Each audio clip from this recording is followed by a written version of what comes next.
Mafia hitman and fledgling serial killer Richard Kuklinski was the poster boy for keeping it in the family. Fondly known as the Iceman by his fellow cohorts in crime, with each and every murder he committed, it was a safe bet that he was picturing his own father's image in the face of his victims.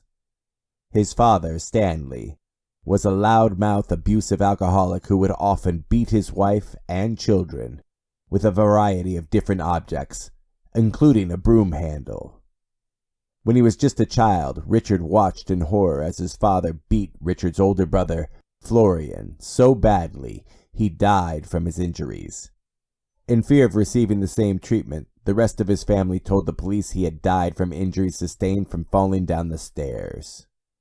By the age of 10, Richard was already acting out his rage by capturing and killing animals, and had committed his first murder by the age of 14. Was Richard following in his father's footsteps? Most likely. It is a fact that children raised in a non-violent, abusive atmosphere are more liable to end up becoming violent adults, even venting their anger and frustration on innocent people. In the case of children brought up in a home in which the father, or even both parents, are involved in organized crime, the chances of the children becoming involved in the family business are stronger than ever.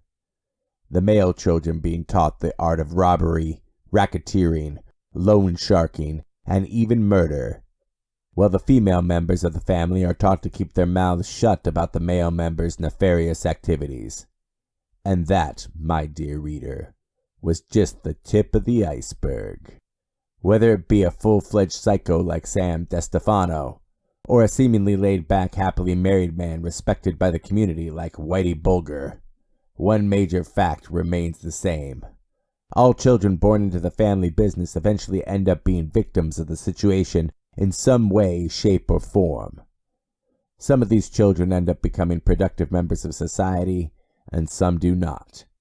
In this volume, I take an in-depth look at the ones who did not fare so well, and the toll it took on their families and their victims. So, without further ado, welcome to Keeping It in the Family. Brian Lee Tucker, April 2019.